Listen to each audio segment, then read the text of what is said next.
Hello গিন্নি, সামনে তো পুজো, বাংলাদেশ থেকে 1000 টন ইলিশ আসবে। তোমার খাতে শস্য ইলিশ খাবো, গরম ভাত সাথে নিব, মাছ একটু ভেঙ্গে ভাতের সাথে মাখিয়ে কিনে। কি দাদা, বাংলাদেশ থেকে সেটা ভাঙা খবর এসেছে। দিলি তো গরম ভাতে পানি ঢেলে শস্য ইলিশ মেখে মুখে নেব। আরে দাদা, ইলিশ থাকলে তো মুখে নিবেন। কি বাংলাদেশ থেকে তো আর ইলিশ আসবে না। সে কি, বাংলাদেশের শস্য ইলিশ কিভাবে খাবো? প্রতিশোধ নিতে হবে দাদা। বাংলাদেশে এমন কোন রপ্তানি বন্ধ করে দিতে হবে। বাংলাদেশ আর বাংলাদেশ থাকবে না। সেটা কি কইবি? কি আবার ক। সেটা কি? দাদুদার পকেট পরোটা আর তরকারি। ঠিক আছে।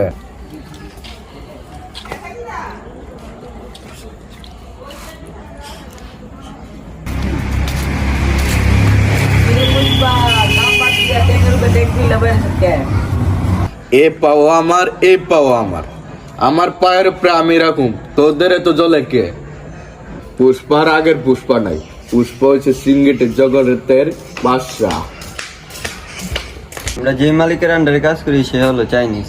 কয়েকদিন আগে সামনে পাওয়ার উপরে পাওয়া তুলছিল, স্কুল দিয়ে খুব দিয়া পাওয়াই কেটে লাইছি, তাও আবার মায়ের একটা। আরে পুষ্পা, আপনি পান কেন? আপনার এটুকুর দিকে আমি আপনার সাথে আইছি। পাও যদি না থাকে তাহলে উঠা মুখি, আবার ওইটা মাঝখানেরটা। আরে বেড়া, বাঘে যদি না থাকে জঙ্গল চলবো কেমনে? এই পুষ্পা, তোর লাগে একটা অফার আছে। এই সিন্ডিকেট জীবনে কেউ এমন কোনো বোধাই নাই যে আমারে ডিল দিব। পুষ্পা নিজের কাজ ছাড়া অন্যের কাজ করে না, কারণ পুষ্পার জকে গান নেই। টাকা ডিল ছিল, অন্য কাউকে দিয়ে গিয়া 10 কোটির লেগে তো ঝুঁকনি যাই। তাহলে ডিলটা কি? বর্ডার ক্রস করে রাজুদার পরোটার তরকারি কালকাটা শামসুর কাছে পৌঁছাই দিবি। কাম শেষে টাকা পেয়ে যাবি। Deal done. দে আমার কফিটা দে।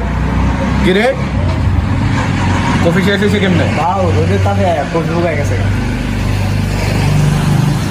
এই শীতের দিনে রোদের তাপে কি কপি শুকায় নাকি? এ বাটফারি কই থেকে শিখছ?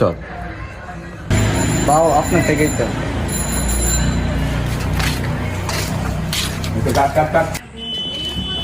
গাড়িটা তো সুন্দর আছে, আমার জুতার জোড়াটা দিয়েছেন। গাড়িটা লাগে প্রোফাইলটা চেঞ্জ করুন।